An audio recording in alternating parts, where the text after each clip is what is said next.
अस्सलाम वालेकुम स्टूडेंट्स। आज हमारी वर्ड प्रॉब्लम टॉपिक की दूसरी क्लास है।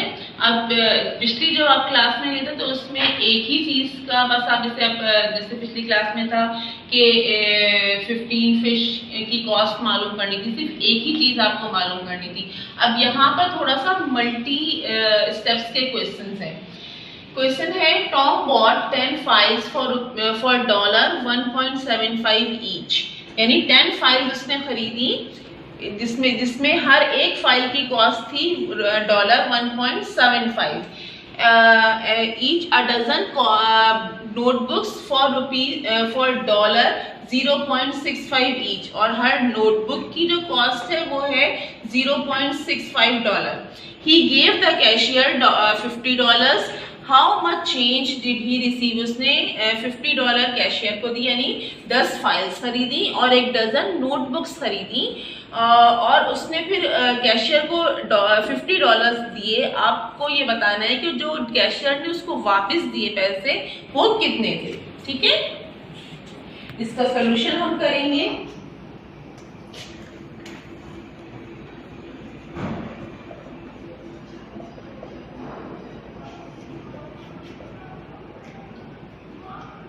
अच्छा, आपको 10 फाइल्स की कॉस्ट भी मालूम करनी पड़ेगी और 12 नोटबुक्स की कॉस्ट भी मालूम करनी पड़ेगी। ठीक है, कॉस्ट ऑफ 10 फाइल्स। ठीक है, अच्छा, जिस तरह से मैंने बताया था कि एक फाइल की कॉस्ट $1.75 है, आपको 10 फाइल्स की मालूम करनी है।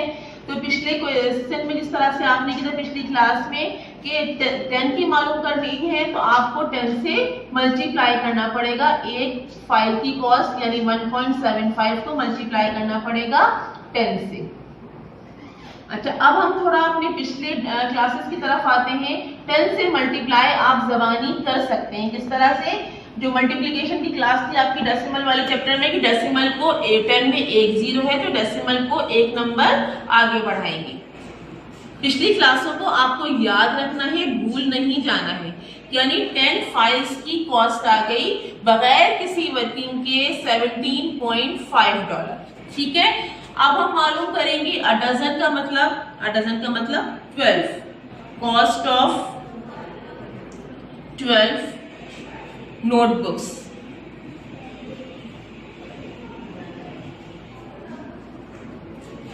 एक नोटबुक की कॉस्ट है 0.65। ठीक है, ये एक नोटबुक की कॉस्ट है। आपको 12 की मालूम करनी है तो आप 12 से मल्टीप्लाई करेंगे। ठीक है, अब इसके लिए आपको रफ कॉलम की तरफ जाना पड़ेगा। 0.65 को मल्टीप्लाई करेंगे 12 से। 2 5 10 का 0 कैरी 1, 2 6 12 प्लस 1 13 का 3 कैरी 1, 2 0 0 1, 1 5 5, 1 6 6 and 1 0 0, 0 8 7 0। ठीक है, डेसिमल के बाद 2 नंबर है तो 2 नंबर के बाद आप डेसिमल लगा देंगे। यानी अच्छा, इस शुरू में अगर 0 आ रहा है और कोई डेसिमल नहीं है उसके बाद तो हम इस 0 को निगलेक्ट कर सकते हैं। यानी 12 नोटबुक्स की कॉस्ट आई 7.80। ठीक है, ये मालूम हो गया। अच्छा, अब आपको मालूम करना, अब जाहिर आप फिर आगे लिखा है ही गेव द कैशियर $50। उसने कैशियर को दिए $50। How much change did he receive, कितना चेंज यानी कितने वापस मिले। अब कितने वापस मिलने के लिए आपको ये भी तो बताना पड़ेगा कि टोटल इन चीजों की कॉस्ट कितनी थी, यानी फाइल्स की कॉस्ट और नोटबुक की कॉस्ट। तो आप मालूम करेंगे, आप इसके आगे लिखेंगे total cost of files and notebooks. इन दोनों यानी 17.5 और 7.80 को प्लस कर लेंगे।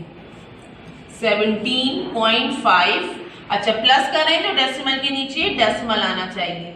डेसिमल से पहले है 7 और डेसिमल के बाद है 8 और 0। प्लस करेंगे, 0 के ऊपर कुछ नहीं है, 0। 5 + 8 13 का 3, कैरी 1। 1 + 7 8, 8 + 7 15, 15 का 5, कैरी 1 2।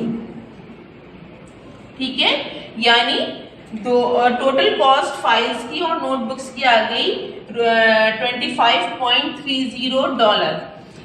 अच्छा, अब यहाँ पर मेरे पास जगह खत्म हो गई है, तो मैं नेक्स्ट की तरफ आती हूँ, नेक्स्ट पेज की तरफ। अच्छा, उसने कैशियर को दिया, he gave to cashier, कितने पैसे दिए उसने? $50। ठीक है, और टोटल जो चीजें थी वो थी 25.30 की। तो he received change, यानी कितना चेंज उसने हासिल किया? 50 में से 25.30 माइनस करना। अच्छा देखो, 50 में पॉइंट नहीं है। जब किसी नंबर में पॉइंट नहीं होता तो हम उसके लास्ट में पॉइंट लगा के 0 लगा देते हैं। ठीक है, अब 0 - 0 0। ठीक है, अब 0 में से 3 माइनस नहीं हो सकता, तो यहाँ से हमें बोरो लेना पड़ेगा। यहाँ इसके बराबर में भी 0 है, तो हमें यहाँ से बोरो लेना पड़ेगा। ये हो जाएगा 4 और ये हो गया 10। ठीक है, फिर 10 में से हमने बोरो लिया तो यहाँ बन गया 9 और यहाँ हो गया 10। 10 - 3 7, ये माइनस प्लस तो आप पहले भी क्लास 3 में कर चुके हैं। 9 - 5 4 एंड 4 - 2 2। अच्छा, यहाँ पे डॉलर लिखना था।